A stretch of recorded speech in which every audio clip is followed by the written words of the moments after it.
Question number तुम्हारा ये ना 4 है, कोई ना है 7.1 का। देखो आपका ये फिगर दिया था, एल और एम क्या कर रहा है, ये दोनों पैरेलल है। अब तुमको पता है ना एल और एम ये दोनों क्या है, पैरेलल है। तुम्हारा क्वेश्चन में ये दे रखा है, फिर क्वेश्चन में क्या दे रखा है, ये पी और क्यू क्या है, पैरेलल है, ठीक है। और उस पर ये ए और सी जो है एक ट्रांसवर्सल लाइन है।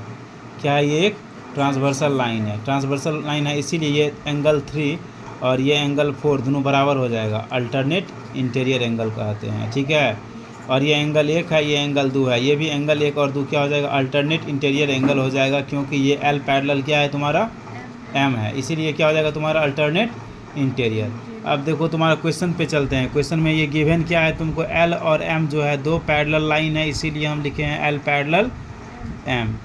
फिर पी और क्यू जो है दो पैरेलल है, अनदर पैरेलल लाइन, इसीलिए पी पैरेलल हम लिख दिए हैं क्यू। अब देखो शो करने के लिए क्या कह रहा है, ये ट्रायंगल एबीसी को सीडीए से यानी कि कॉन्ग्रुएंस कर रहा है। ये सिंबल किसका है, कॉन्ग्रुएंस का कह रहा है। ये एबीसी जो है ये किसका कॉन्ग्रुएंस है, सीडीए का। किसका है, सीडीए का। तो अब देखो हम लोग लिखेंगे क्या, लिखेंगे in triangle ABC and triangle CDA, ठीक है।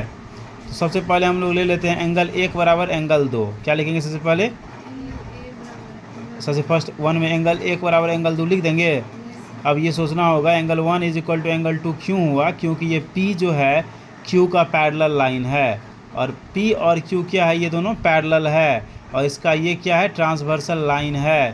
तुमको हम कभी पढ़ाए होंगे कि इसीलिए ये एंगल 1 और ये एंगल 2 अल्टरनेट इंटीरियर एंगल हो जाए, क्योंकि ये A B line C D का पैरेलल है, ठीक है।